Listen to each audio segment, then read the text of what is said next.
last question. Oh, I actually haven't asked any questions yet. Oh, okay, so then your first question will be your last question. Okay, okay.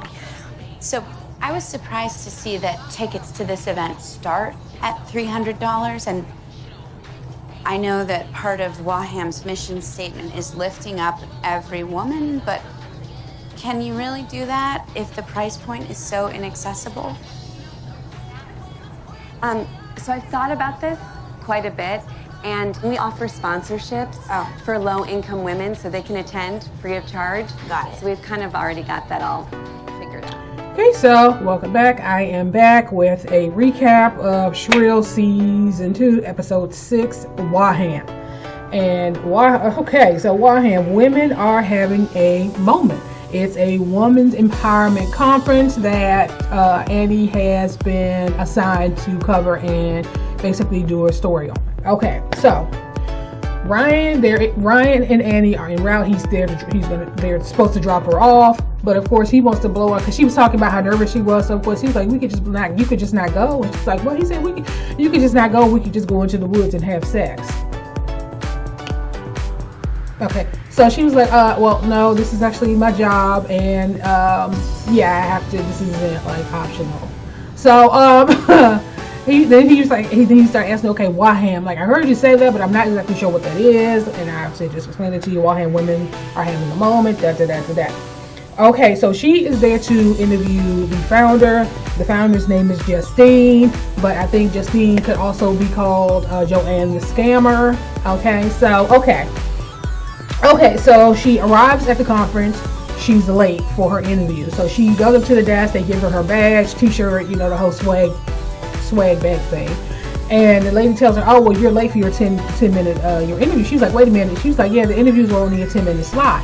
And of course, wouldn't you know, while she's talking to the woman, Justine and her assistant happens to walk by. And Justine just happens to say, okay, she confers with her assistant. He was like, you might have 5 minutes, maybe 2. So she's like, oh, yeah, sure, we could just squeeze her in.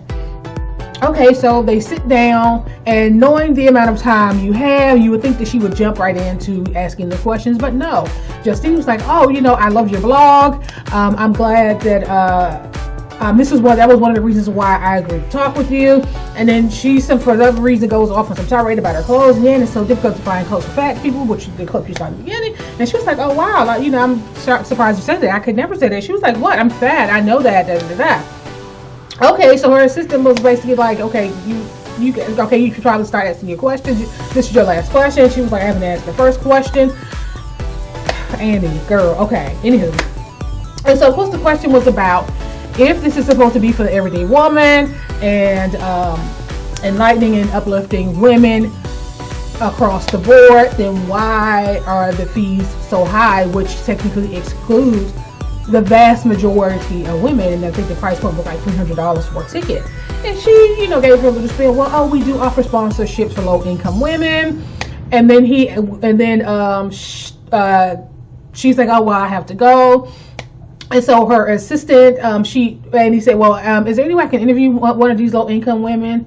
And he basically told her, oh, well, she couldn't make it. She had to work. But, enjoy yourself. That badge allows you access to a lot of different places. So, girl, just, go on and, and live your best life. Okay, so we have to go now. Deuces. Okay, so just the one. Even though she said they offer sponsorships to low-income women, the one woman that was offered the sponsorship had to work. Okay, surprise. So, yeah. So, Annie's now, she's walking around. Of course, this conference has other merchants there. Obviously, all these merchants are women, businesses created and owned by women. And so, one of the places she went into was they sell these kind of they sell vibrators, and some had like odd shapes to them, whatever. And so the price point was like $150, and she's like, okay, why is this shit so expensive? So the lady was like, oh, well, this is one of the best vibrators you'll have. Do you want to come or do you want to arrive? And then Andy was like, well, I prefer to do both. And so they had a little chuckle. Okay, and so the next place, I thought that the woman was massaging the lady's leg from the clip, but then she was like, oh, this is makeup for your legs. And so Anne was like, makeup for your legs. She said, yeah, it's for your leg skin. The lady was like, yes, makeup for ugly leg skin. She's like, okay, do people do this? She's like, yeah. So all you have to do is once you apply it, wait 30 minutes before you put your pants on. And so Annie was like, which is a reasonable question, why would you go through all that just to cover your legs? She was like, oh, but it's about feeling confident. All these shysters, shysty McShysters, this girl, like, get the fuck out of here. So she was like, oh, would you like me to try? So she goes and she puts some makeup on. I guess she would be what she considered to be Annie's ugly leg skin. So as Annie's walking around, Annie's a plus size gal. And so she's starting to get the chub rub. And the chub rub is the irritation to you because your thighs are rubbing together. And so she goes into the bathroom. So she has to get some of this leg makeup for whatever reason. And she goes into the stall and she applies that to her broken skin. So of course it burns like shit. She screams. The other women in the bathroom are like, okay, oh my goodness, honey, are you okay? She's like, yes, chub rub. And the other women are like, oh my God, that's just the worst. And then you have one woman who was talking about how when she was at the theme park one time, she was standing in line and she started to cry. It was just a whole situation. So she for whatever reason had a purse full of Band-Aids. She was like, oh honey, you could try these. And they talked for a while. And it was a moment, but of course they ended up having to go out because Justine still had to do her conference. Okay, so damn, I didn't turn my phone off. Annie now arrives. She goes into the auditorium where Justine's about to do the conference. This petite little thing walks up to her with this t-shirt. She's like, oh, well, everybody has to wear the t-shirt. So all these women in this room are, I'm going to use the word healthy weight, but they can all fit these medium t-shirts, right? So of course Andy's like, I can't fit this. Do you have like a 3X or 2X or something? She was like, oh, we don't, but we have a very generous medium, and this is like a gown on me. So I'm looking like her. Okay, so she's like nothing. She's probably like 80 pounds wet, and it's like, oh, we have a very generous medium.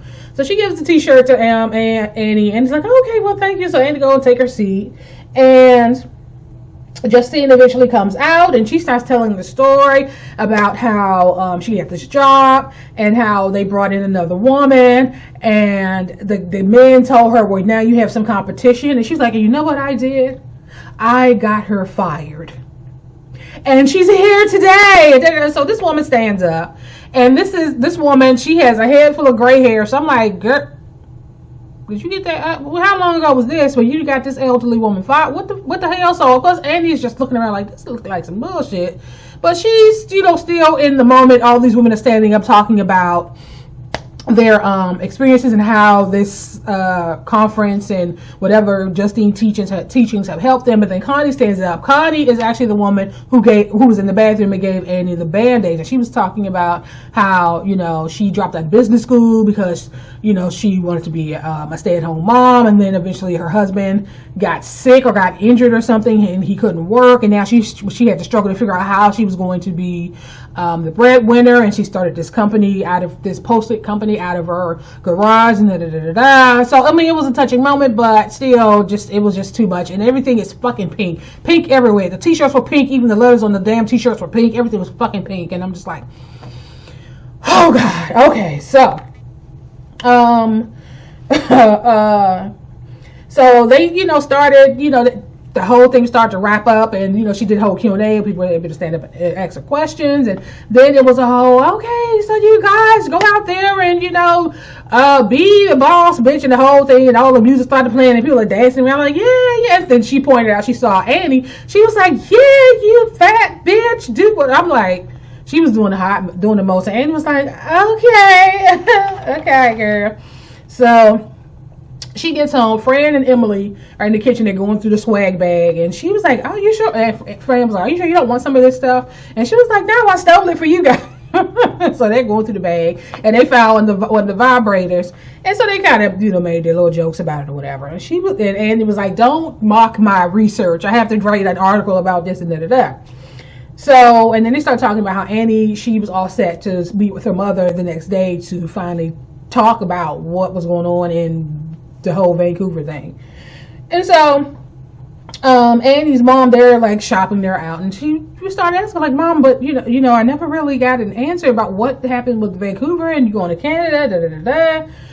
And she said, I really want us to be able to talk and have an open, honest relationship. And while they're in the midst of talking, one of their neighbors, Margot, walks in. She got a damn neck brace on, and of course, Vera, Annie's mom was like, oh my goodness, Margot, what happened? And she was like, oh, you know, my son, forget his name, the virgin. There's like, yeah. They said, well, that boy, he rammed me with his truck, and my truck is completely towed. But the way she told the story, they just started cracking up laughing, right? And she was like, oh my goodness, what is so funny? And then of course they had to play it off like, oh, it was this joke that Annie told me. She was like, oh, well, tell me, I can sure use a laugh right now. So they told her the joke, and I think it was a dirty joke. And so she was like, oh, okay, maybe I just don't find it as funny. So she said, they said their goodbyes. And you know, they had an honest to goodness moment. Like they really they were just too tickled at Margot and her son, honey.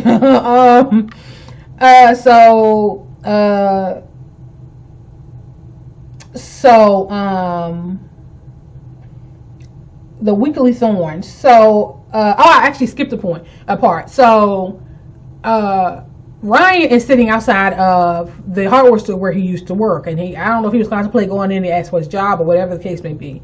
But next thing you know, the weekly thorn truck come whipping around the corner, and it was those idiots who he met at the skating rink where they were at the claw machine. So they actually drive the truck for the weekly thorn, I guess, due to the deliveries for the publication. And so they see him, and they're all blocking the street. They're honking like, yeah, just being ignorant. And traffic is getting backed up. People are honking. And it was like, dude, we're having a meeting here. And they just like, yeah, we're about to go to the mall to smoke. And I'm just like, oh, Lord Jesus.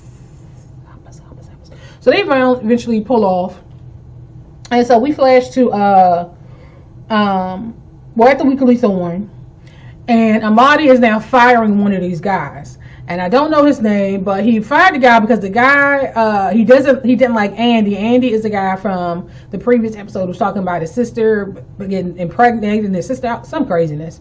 So the guy was like, well, what are you talking about? He said, me not liking Andy doesn't mean I should get fired. He was like, well, it does when you flatten his tires. And then I mean, like, these people are crazy. So he was like, dude, I have children. And you think that he's about to say, oh, I got to have a family to take care of. No, this dickhead was like, oh, I have children. And if I get fired, I'm going to have to spend all day at home with them. So he ends up like, Amadi's like, there's nothing I can do. He went to HR. It is what it is. You got to go. How you flatten some damn body stuff? Oh, okay. Anywho. So Ruthie, of course, has to be the bitch that she is. She was like, okay, I have an announcement to make. I think congratulations are in order, or celebrations are in order. Amadi just had his first fire. Happy birthday. So she's such a dick.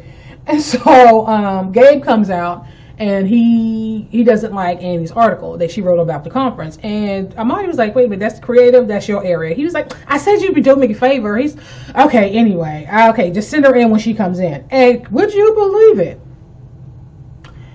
Gabe actually gave her some constructive criticism. He actually talked her through what he was looking for in this article. And he's like, okay, so that's when the old comment of monetizing feminism. And she was like, yeah, I just feel like the women there were getting something out of it, but I still felt like it was kind of odd, there's something fraudulent about it, And he was like, okay. So he was like talking her through her feelings about, so that when she goes back to write the article, she can have something to draw on.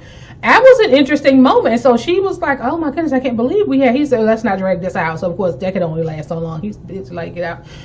We don't need to be on. I already told you what I'm looking for. Get on that in my office and do. And she's, for whatever reason, she's wearing this like mechanics jumpsuit looking shit. I'm like, girl, why would you? That is not flattering at all to your figure. But anywho, so she so they had a moment, and she's walking out of the office. Of course, Ruthie was like, if you try to replace me as Gabe's best friend, I'm going to find something on your desk that you love very much and bludgeon you to death with it.